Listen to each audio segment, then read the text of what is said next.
Здравствуйте, уважаемые товарищи! Сегодня мы продолжаем цикл нашей передач о героическом опыте кыргызского народа в Манасе. Как я вам говорил раньше, мною на основе варианта сказителя Сагынбаева Рыжбакова написан пятитомный роман в прозе «Манас» на кыргызском языке. Затем я перевел свое произведение на русский язык, и оба этих варианта выставил для продажи на интернет-сайте epos-manas.com. Кто желает, может приобрести мое произведение на указанном сайте. А теперь, с вашего позволения, я продолжу чтение своего романа. Воины и горожане яростно сражались всю ночь, в результате чего немало людей погибло, а еще больше было ранено. Но воины не смогли пробиться через густую толпу народа. В связи с этим Ашарсу позвал к себе ближайших сподвижников на совещание. Идя к его шатру, богатыри Укурия, Будабил и Байман начали делиться своими мыслями.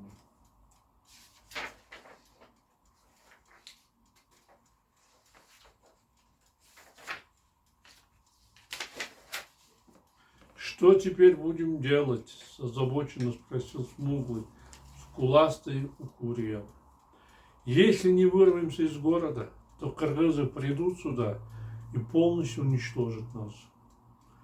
«Это ясно, как день», – хмуро согласился с ним среднего роста рыжий Будабил.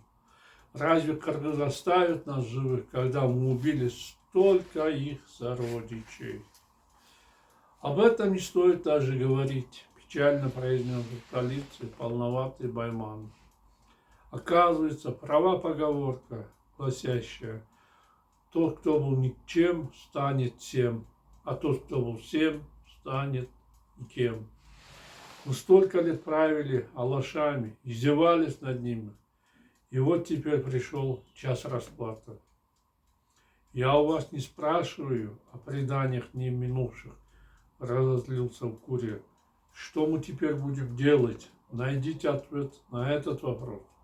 Что толку горевать о прошлом?» «Зададим этот вопрос Ашарсу», – положил товарищ Будабил. «Ведь он наш правитель».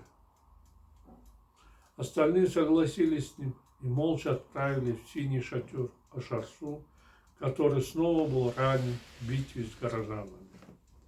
«Как нам вырваться из такого большого скопления людей?» – вопросительно посмотрел на собравшихся Ашарсу. Горожане потеряли надежду на спасение и, катаясь по земле, громко плачут. Причитая, они боятся, что кыргызы, казахи и ребята сделают с ними все, что захотят. «Что нам делать?» – уныло спросил Будабил. «Так и будем сидеть, сложа руки, в ожидании того, когда спелое яблоко само упадет к нам в рот». Хмуро посмотрев на него, Ашарсу тяжело вздохнул. «Нет смысла горевать и рвать на себе волосы», – произнес он. «Мы не сможем оказать сопротивление кыргызам. Поэтому надо сдаться им, перейти в подданство Манаса». «Что вы такое говорите?» – удивленно посмотрел на Ашарсу Будабил. «Мы заклятые враги кыргызов, столько лет притесняли их, издевались над ними. Они, наверное, не идиоты, чтобы все это забыть, простить нас и взять свое подданство». «Нет», – покачал головой Ашарсу, – «кыргызы не идиоты. Вероятно, не забыли наши издевательства и притеснения». «Тогда почему вы предлагаете нам покориться им?» – недоуменно спросил Укурия. «Они, думаешь, дьяволы, чтобы так их бояться?» Еще горше вздохнул Ашарсу. «Кыргызы великодушные, щедрые люди. У нас с ними общие предки, и они наши близкие родственники. Если мы покоримся и приготовим щедрые подарки, возможно, Манас простит нас и примет свое подданство, надеюсь я. Все ненадолго умолкли после слов хана. Какая есть необходимость так спешить? Вопросительно посмотрел на Ашар-су Будабил. Может быть, лучше отправиться в Анжиран, чтобы присоединиться к Алоке, продолжить сопротивление? Не стоит надеяться на него, печально покачал головой Ашар-су. Седобородый Алоке не смог организовать никакого сопротивления, когда алаши начали завоевывать все окрестности. Он умудрился отдать им находящийся буквально у него под носом оранник. Если Манас будет жив, я думаю, что кыргызы, казахи объединятся и в течение ближайших дней доберутся до Алоке. Поэтому не стоит надеяться на этого китайца. Надо попытаться найти общий язык с нашим родственником Манасом. В шатре надолго воцарилась гнетущая тишина. Все прекрасно понимали, что сейчас решается не только их участь, но и судьба всего их народа. Еще один вопрос произнес внезапно пересохшим горлом Будабил. Что будет, если Манас отвергнет нашу просьбу о принятии в его подданство? В таком случае нам придет конец, хмуро ответил Ашар-су. Но, что бы там ни было, будем сражаться до конца, чем будем умирать лежа. Сходим к кыргызам, изложим им свою просьбу. Если они не согласятся, то с достоинством встретим свою смерть. Может быть, стоит взять семьи и сбежать куда-нибудь, чем по своей воле попасть в руки кыргызов и умереть мученической смертью, буркнул Байман, до сих пор не вступавший в разговор. Куда бежать, присоединившись к напуганному народу, печально произнес Ашар-су. В какие края податься, таща за собой стариков и плачущих детей? Куда нам рассеяться, потеряв всю недвижимость, скарб и надежду на светлое будущее? Это верно, тяжело вздохнул Будабил. Если все согласны со мной, то слушайте приказ, твердо произнес Ашар-су. Всем приготовиться, чтобы отправиться на рассвете к Манасу с навьюченными на 100 верблюдов с золотом и серебром.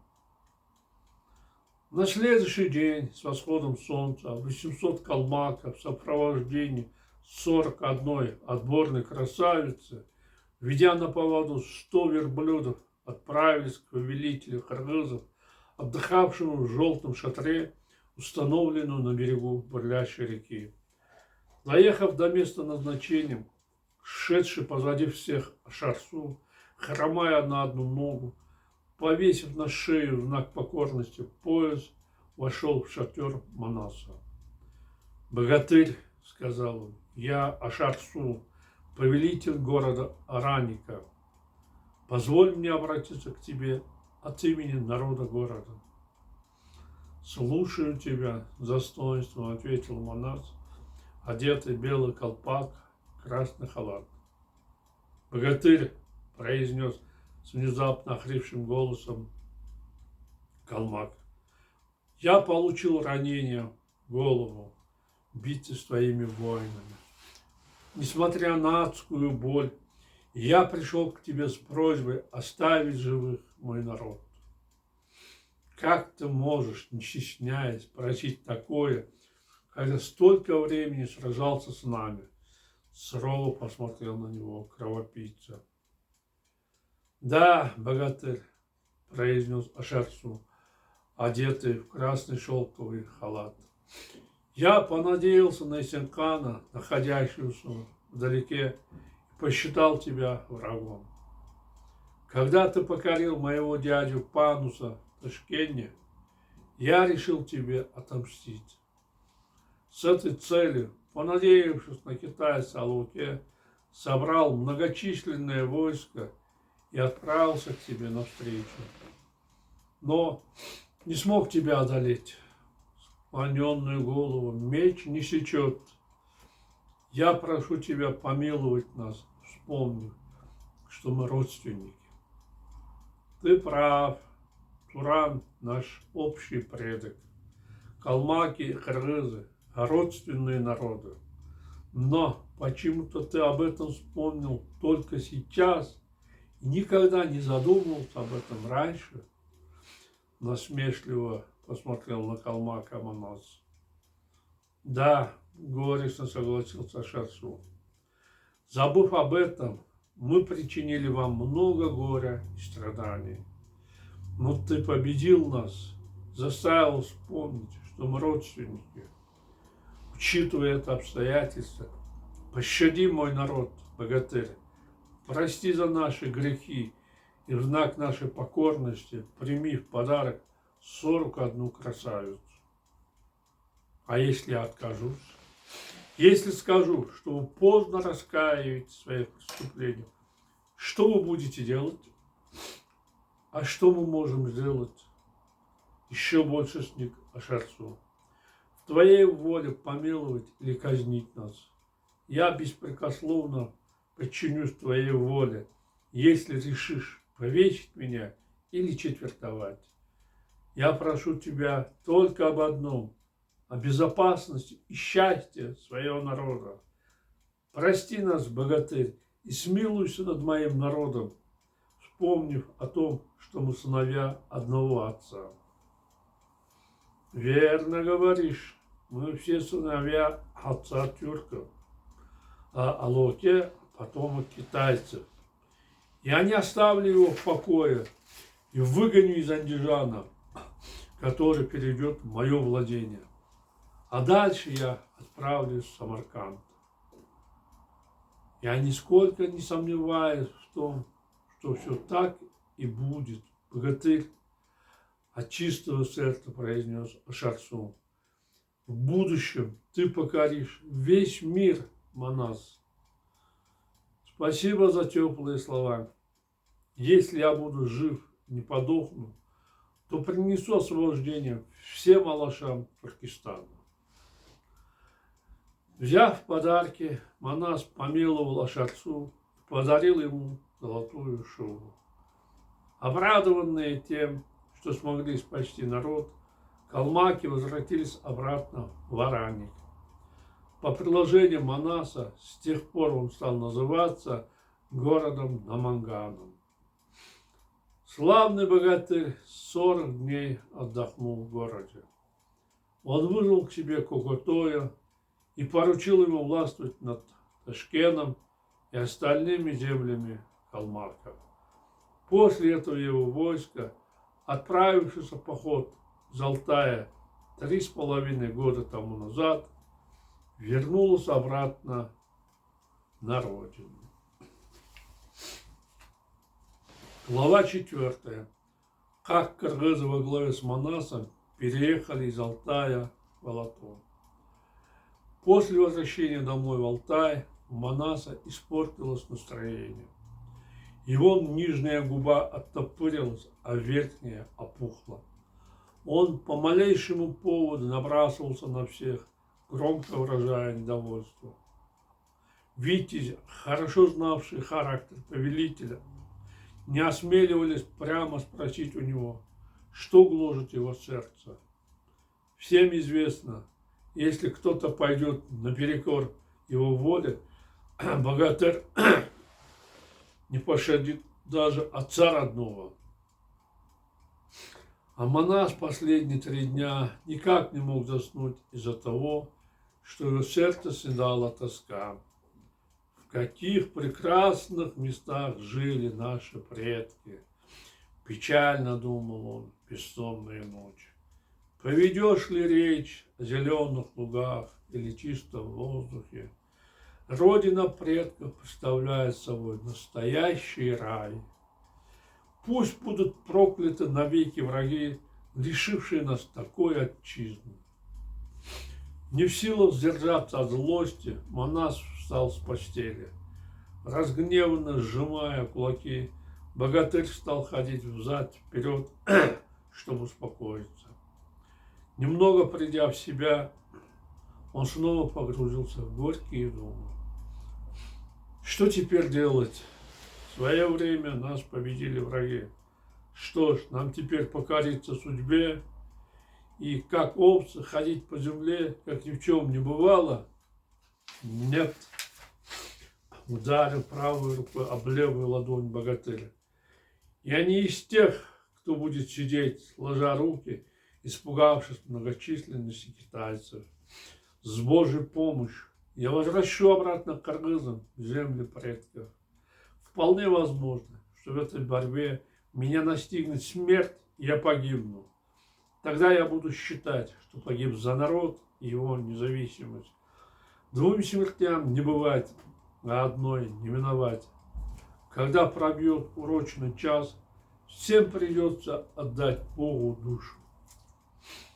Приняв такое решение, монах почувствовал огромное облегчение, как будто свалилась огромная гора, давившая на его плечи. Он окликнул часового и приказал ему: завтра на рассвете отправь разные гонцы вестовых. Пусть все старейшины через неделю приедут ко мне на собрание. Если этот народ знает мой язык, то пусть придут сами. А если не знают, с переводчиками. После того, как воин вышел наружу, монах, до этого 3 дня не сомкнувший глаз, бросился в постель и заснул мертвецким сном. Ну вот, уважаемые товарищи, наше время подошло к концу. Я прощаюсь с вами. До свидания. До новых встреч.